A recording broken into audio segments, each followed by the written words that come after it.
Assalamualaikum warahmatullahi wabarakatuh. Waalaikumsalam warahmatullahi wabarakatuh. Bagaimana kabarnya anak-anak hari ini? Alhamdulillah baik Pak. Alhamdulillah baik semua ya. Ya. Sebelum memulai pembelajaran, marilah kita berdoa terlebih dahulu. Untuk ketua bisa dipimpin. Baik Pak. Sebelum memulai pelajaran, marilah kita berdoa terlebih dahulu. Berdoa mulai. Berdoa selesai. Baik, sebelum itu Bapak katakan dulu ya. Ya Pak. Muhammad Zaini, Hadir Pak. Lucy, Hadir. Ali Dafir, Hadir Pak. Ahmad Sodik. Hadir. Alhamdulillah hadir semua ya. Iya Pak, alhamdulillah. Pada pagi hari ini kita akan mempelajari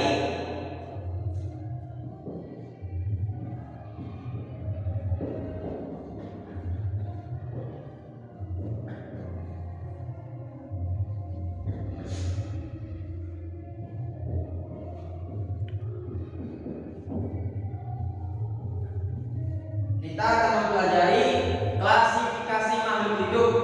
Sebelum itu, Bapak akan bertanya kepada kalian, ada yang tahu tentang klasifikasi itu apa? Nggak tahu Pak. Nggak tahu.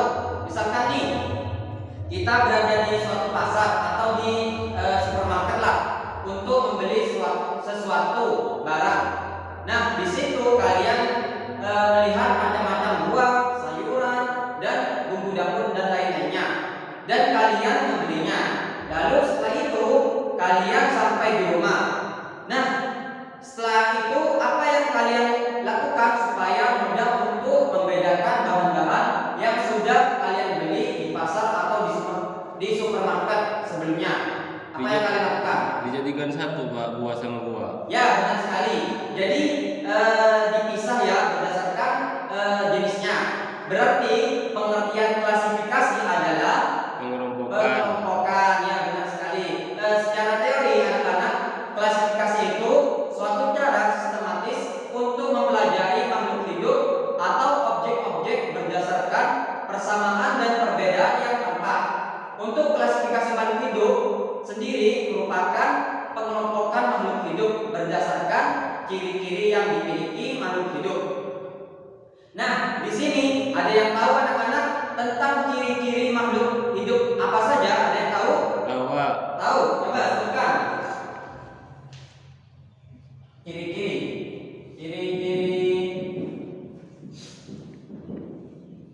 makhluk hidup.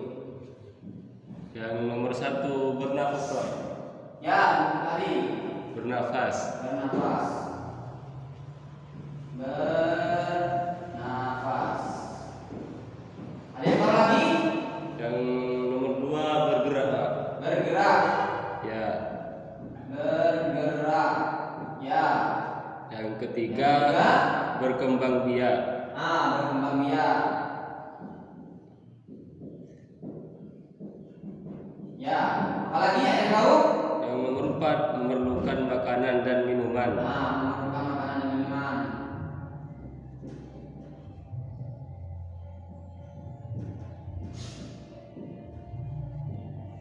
Ada yang tahu lagi? Yang kelima beradaptasi Pak. Ya, beradaptasi. Nah,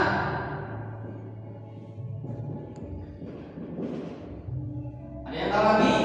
Yang nomor enam tumbuh dan berkembang. Benar sekali, tumbuh dan berkembang.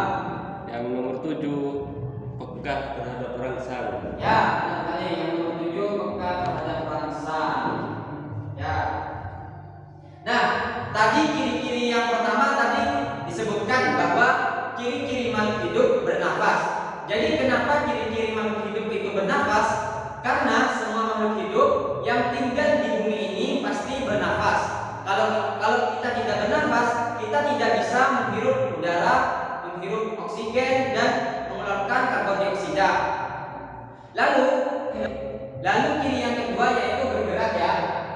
Nah, bergerak seperti halnya kita berlari, berenang, kita itu ada namanya sistem gerak anak-anak yang terdiri dari tulang, kemudian sendi, dan juga otot. Ketiganya itu bekerja sama membentuk sistem gerak seperti halnya kita bisa beraktivitas dengan melakukan gerak seperti berlari, berjalan, dan lain-lain. Lalu ciri yang ketiga yaitu berkembang. Nih, berkembang ya. Berkembang biak maksudnya ya. Contohnya itu kita bisa terlahir pada saat ini karena adanya ayah dan ibu yang sudah melahirkan kita di dunia ini, yang disebut berkembang biak. Anak-anak, lalu tujuannya apa Pak dari berkembang biak? Nah, itu tujuannya yaitu agar supaya meneruskan keturunan, agar supaya kita tidak punah. Seperti itu anak-anak.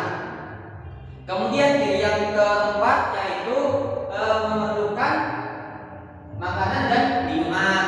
Ya, pada saat kita melakukan aktivitas anak-anak atau melakukan suatu hal, pastinya kita memerlukan energi. Nah, energi yang kita dapat itu selama ini yaitu dari makanan dan minuman yang kita konsumsi setiap hari. Kalau kita seumpama tidak makan dan tidak minum, maka kita tidak akan memiliki tenaga untuk melakukan semua aktivitas seperti itu anak-anak.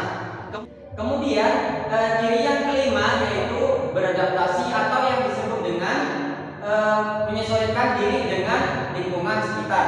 Jadi beradaptasi itu kita menyesuaikan diri dengan lingkungan sekitar, seperti halnya pada tumbuhan. Tumbuhan yang di tempatnya yang kering itu memiliki daun yang tebal dan juga sempit.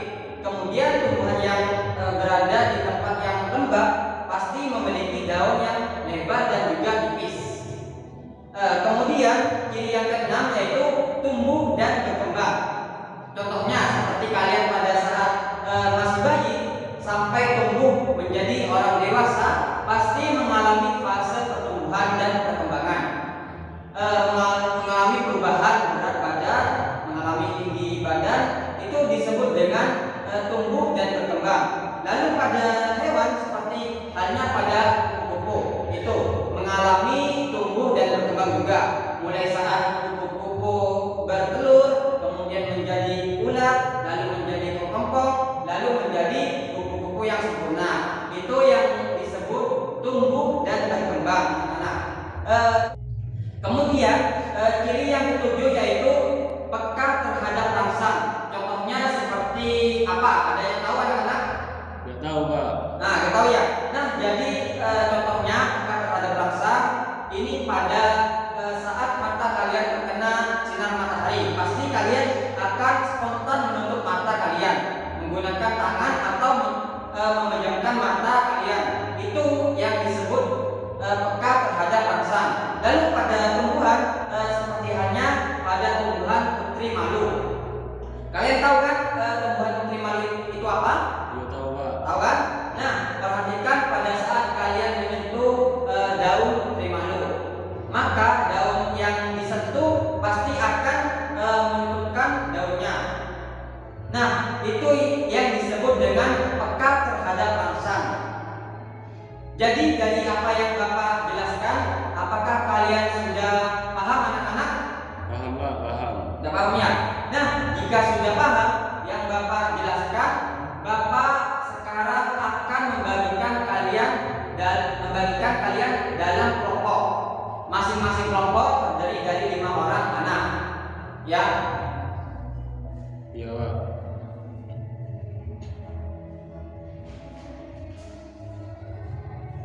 Nah, selanjutnya nanti Bapak akan membagikan lembar kerja siswa yang sudah Bapak siapkan ini ya. Iya Pak. Nah, di sini Bapak sudah menulis objek-objek yang perlu kalian amati. Nah, ini sekarang Bapak akan bagikan kepada kalian. Ini ya, lembar kerjanya.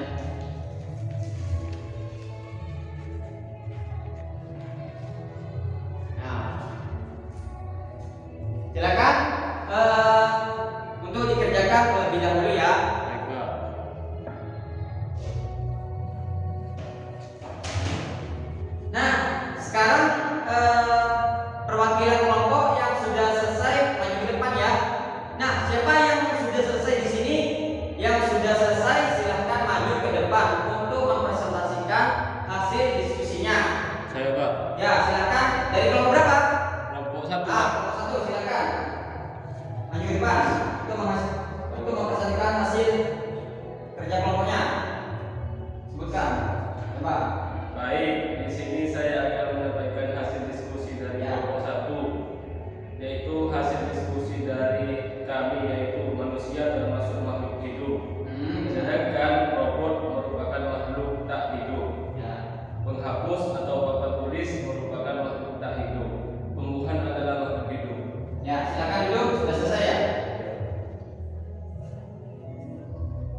pagi hari ini, marilah kita berdoa terlebih dahulu. Berdoa mulai.